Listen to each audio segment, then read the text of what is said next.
What if the solution to your problem had already been worked out for you? It's an I Heart This Mini episode, my friends. I'm Ben Lord. Let's talk about what we love.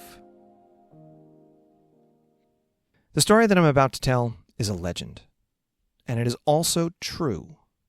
It is a legend because it did not happen quite the way it is told, and it is true in the way that legends are, even when they didn't actually happen quite the way they are told. The way I heard this legend goes like this. New College, Oxford, is of rather late foundation, hence the name. It was founded around the late 14th century. It has, like other colleges, a great dining hall with big oak beams across the top. These might be 2 feet square and 45 feet long. A century ago, so I am told, some busy entomologist went up into the roof of the dining hall with a penknife and poked at the beams and found that they were full of beetles. This was reported to the college council, which met in some dismay because they had no idea where they would get beams of that caliber nowadays.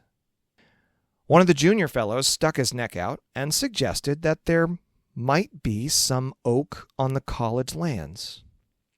These colleges, of course, are endowed with pieces of land scattered across the country, so they called in the college forester, who, of course, had not been near the college itself for some years, and asked about oaks. And he pulled his forelock and said, "Well, sirs, we was wondering when you'd be asking." Upon further inquiry, it was discovered that when the college was founded, a grove of oaks had been planted to replace the beams in the dining hall when they became beetly, because oak beams always become beetly in the end. This plan had been passed down from one forester to the next for 500 years. You don't cut them oaks. Them's for the college hall.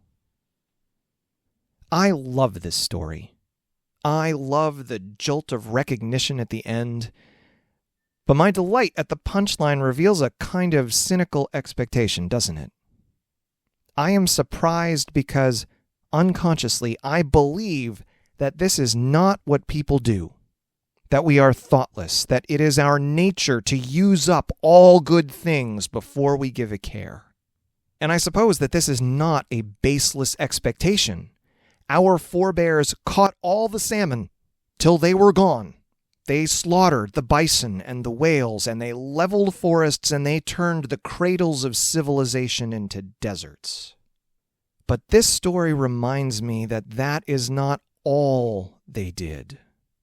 The heroes of this story aren't leaders or kings or prophets. They're not even named.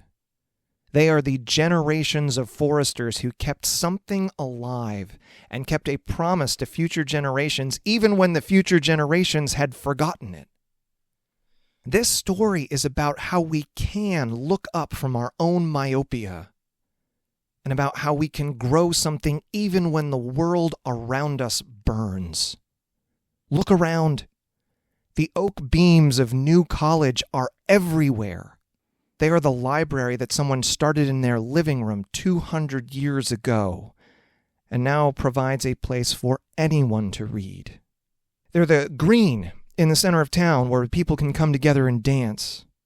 They are national parks where you can still find solitude on a mountaintop.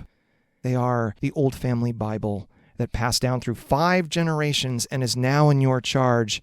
They're the plays of Shakespeare and the Pythagorean theorem and the Greek myths, and an oxygen atmosphere, and a habitable planet.